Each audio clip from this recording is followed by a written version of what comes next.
সম্পর্কের শেষের দিনটা এসে মহান সেজে অন্তত এই ডায়লগটা দেওয়া বন্ধ করো যে তুমি অনেক ভালো।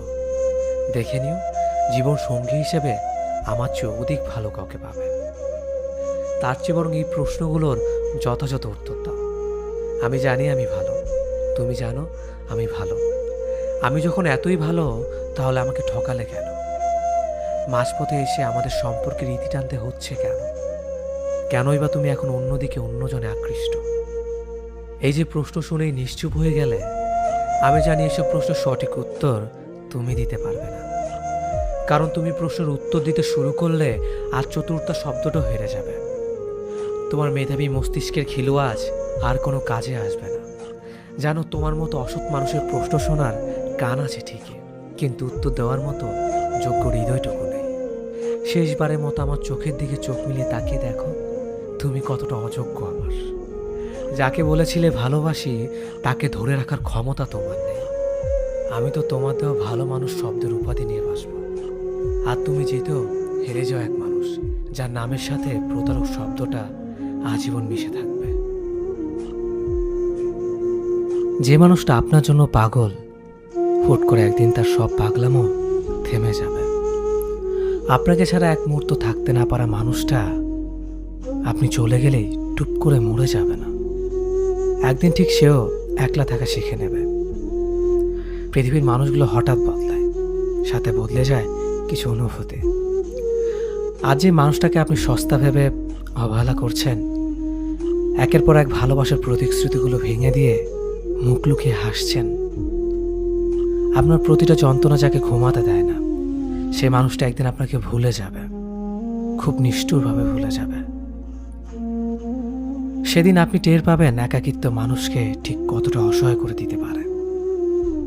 আপনার জানা দরকার, একটা মানুষকে ঠিক কতটুকু প্রায়োরিটি দিয়ে ভালোবাসলে সে কখনোই আপনাকে ছেড়ে যাবে না।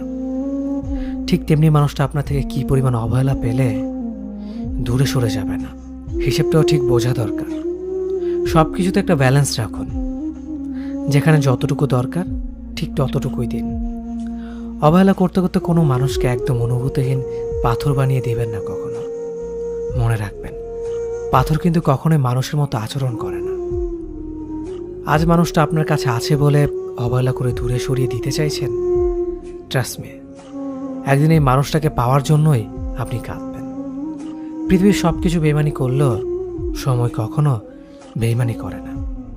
সময় একদিন আপনাকে ঠিক বুঝিয়ে দেবে আপনি কাকে খুঁজতে গিয়ে কাকে হারিয়ে ফেলেছেন। প্রেমিকের পাশে থেকে তার ক্যারিয়ার করতে সাহায্য করার মতো মেয়ে আমি খুব কম দেখেছি। হাতে গোনা কিছু মেয়ে পাবেন যারা শেষ পর্যন্ত প্রিয় মানুষটার জন্য লড়াই করে। ফ্যামিলির চাপের দোহাই দিয়ে অনেকে বিয়ে করে নেয়।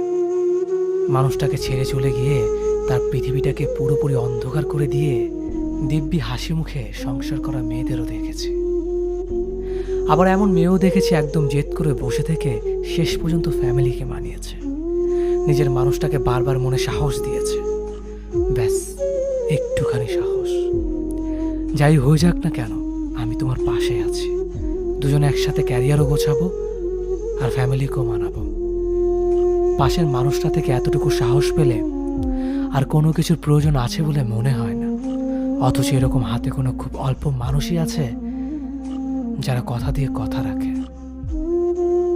সে তোমাকে টেক্সট কিংবা কল করবে না যেন তুমি যখন ঘুম থেকে উঠে সবার আগে তোমার মোবাইলটা নিয়ে কল লিস্ট অথবা ইনবক্স উকি দাও। তখন তুমি বুঝে নিবে এটা হচ্ছে তোমার মরিচিকার পিছে ছুটে চলা।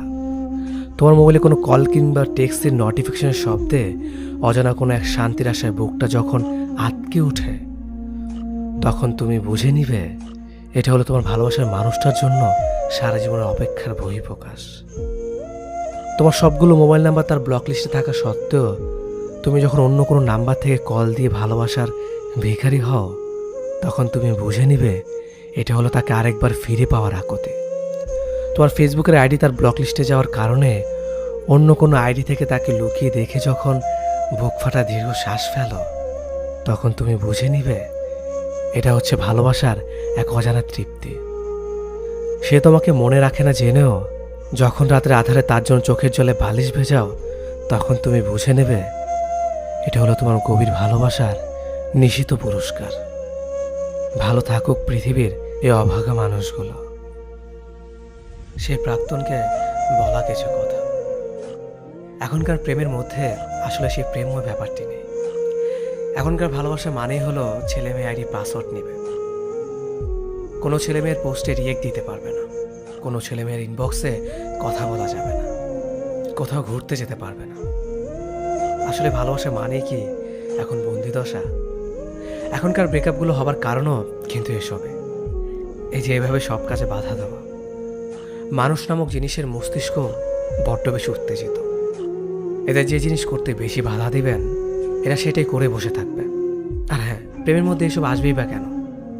আপনি তো তাকে বিশ্বাস করেই তাকে ভালোবাসেন।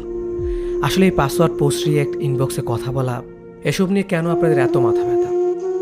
এখনকার সম্পর্ক ভাঙার বেশিরভাগ কারণগুলোই হলো এসব। আর হ্যাঁ, ছেলেদের তো মেয়েদের শরীর দেখা ছাড়া ভালোবাসা পরিপূর্ণই হয় না। আর এই ডিজিটাল প্রেম, ভালোবাসা মানে আপন করে নিবেন মানুষকে, স্বাধীনতা দিয়ে রাখবেন, কেন তাকে বন্দি দশায় ফেলবেন? তাকে তো এখনো আপনি বিয়ে করেন নাই। এভাবে তাকে মেন্টালি চাপ দেবার কোনো মানেই হয় না।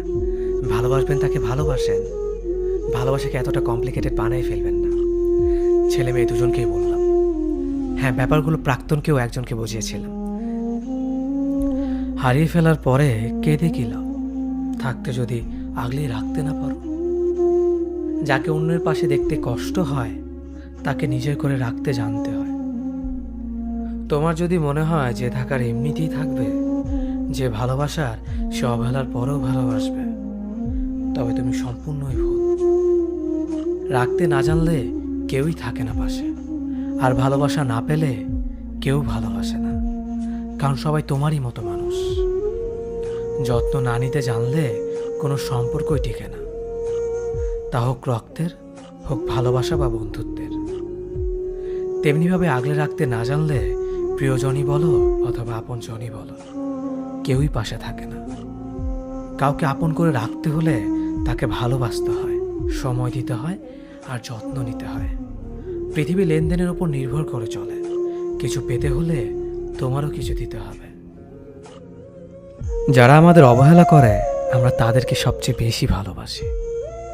যারা আমাদের সাথে কথা বলতে চায় না তাদের ইনবক্সে মেসেজের ঝড় তুলে অপেক্ষায় বসে থাকি কখন রিপ্লাই আসবে। কিন্তু জানি মেসেজের রিপ্লাই কখনো আসবে না, তাও আমরা অপাত্রে ভালোবাসা ঢালি। মানুষ যা পায় তা চায় না, যা চায় তা পায় না। দুনিয়ার নিয়মটি এমন। এই যে আকাশ থেকে আমাদের দূরত্ব যোজন যোজন মাইল, তাও আমরা ভালোবেসে আকাশ ছুঁতে যাই। অথচ কেউ মাটি ভালোবাসে না, ধুলো ময়লা ভেবে ঝেড়ে দূর করে দেয়। নিজেকে এতটা সস্তা করা উচিত নয়। যারা আমাদের ইগনোর করে তাদেরকে আমাদেরও ইগনোর করা উচিত। কারণ দিন শেষে আর কিছু না কিছু থাকলেও আত্মসম্মানটাই নিজের থাকবে। যাদের কাছে আমাদের গুরুত্ব আছে তাদেরকে আপন করে নেওয়া উচিত। যারা দূরে ঠেলে দেয় তাদের দুয়ারে কড়া নাড়ার দরকার নেই, একদমই নেই।